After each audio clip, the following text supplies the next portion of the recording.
window at the Jackson Homestead, a historic house in Newton, Massachusetts.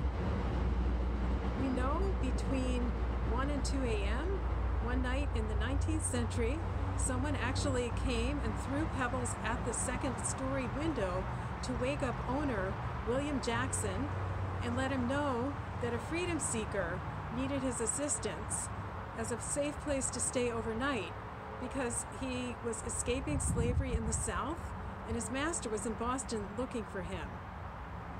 William Jackson took him in, and we now know that this was a stop on the Underground Railroad. I'm Clara Silverstein, and I'm the Community Engagement Manager at Historic Newton.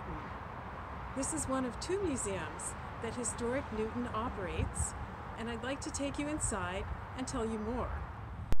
This house was built in 1809 by William Jackson, and he was using land that had been in the Jackson family since the 17th century.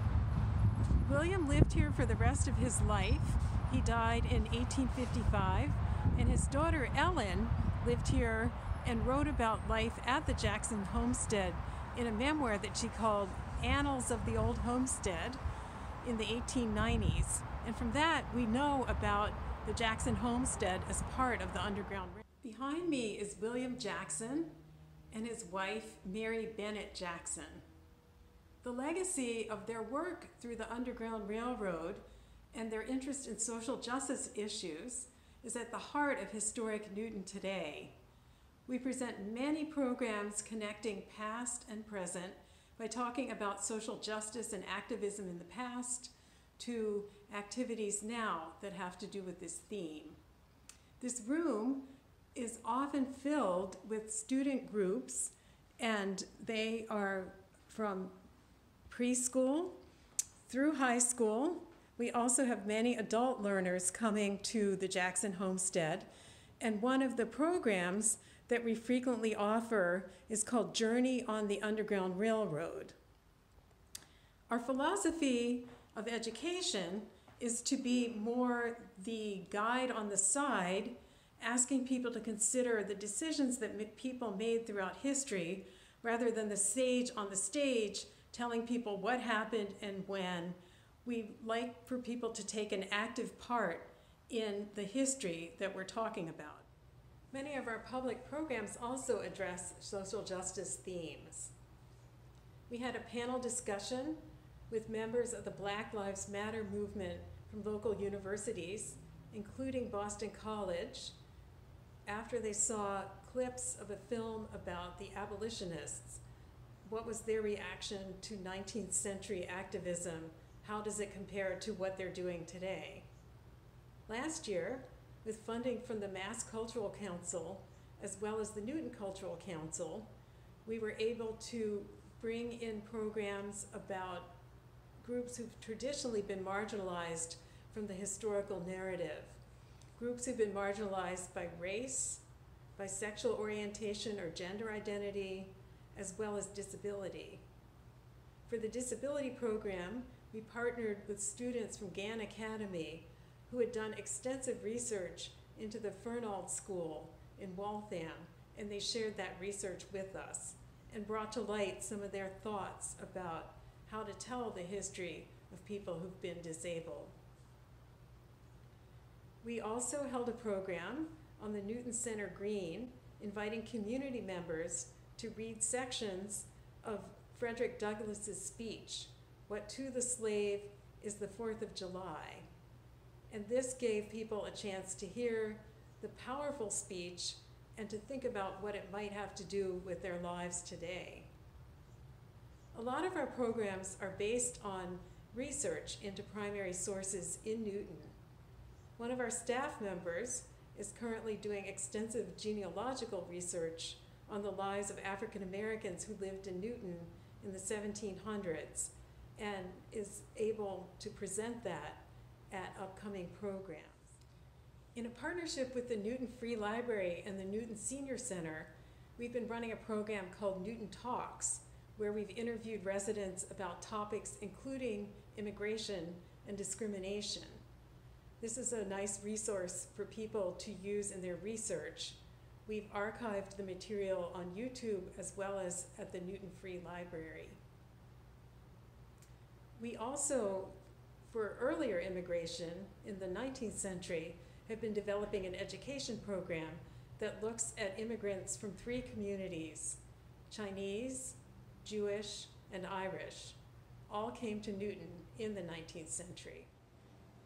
The Confronting Our Legacy exhibit at the Jackson Homestead takes the history that we know about the Jackson family and builds on it to talk about slavery in the North, and especially the history in Newton of slavery and anti-slavery. This shows different branches of the Jackson family over time. I mentioned that William Jackson had built the house on land owned by his ancestors, and some of them were slave owners.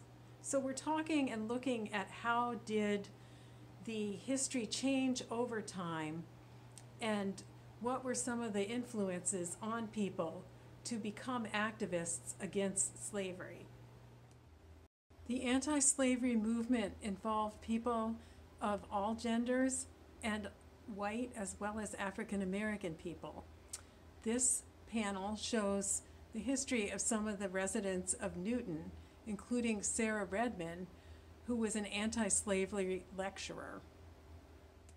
One of the more interesting Jackson family members is Francis, William's brother, who was very active in Boston.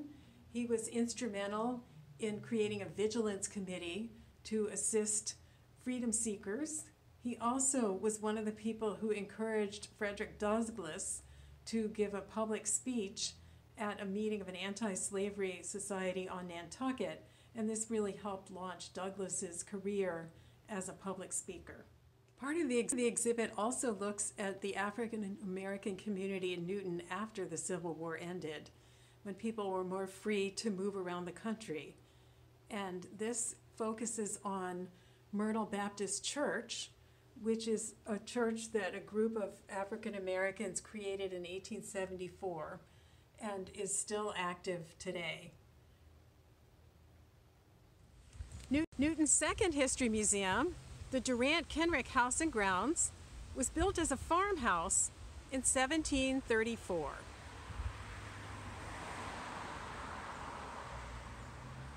It opened as part of historic Newton in 2014, and the bright green color is historically accurate. Like the Jackson Homestead, this museum interprets issues of social justice. Its first owners, the family of Edward Durant II, was active in civic and business affairs. Edward's grandsons fought at Lexington and Concord. They also did own enslaved people. The next owners, the Kenrics, purchased the property in 1790. John Kenric was an early abolitionist who published The Horrors of Slavery in 1817. In a case of history repeating itself, a group in Boston, the Boston Poets Theater, presented a play, The Abolitionists, at the DurantKenric House. It was giving the history of abolitionists in Boston, and John Kenric was one of the people whose quotes were used in the play. It was presented in the education wing, which was added to the home during the renovation in 2014 when Historic Newton acquired the property. But the Kenrics were best known for their activities in gardening. They planted orchards all around the property and shipped fruit to many different places in the United States. Our gardens interpret this history and have many sample trees that talk about what the Kenrics did and how they contributed to horticulture in Massachusetts and beyond.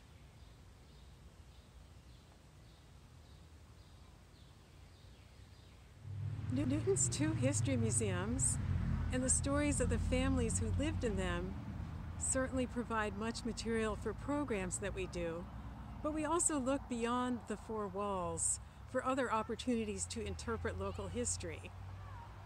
The overall mission of Historic Newton is to inspire discovery and engagement by interpreting our community's history in the context of American history. The theme of activism is one of many that we do talk about, but we feel like it's a very important one. It reflects a dynamic spirit within American history of people making change and looking for opportunities to think broadly about social justice, and we're very proud to have a legacy to build on to interpret this theme. We hope to see you at our online programs now and at our 2 museums when it's safe to reopen, and thank you for listening to today's presentation.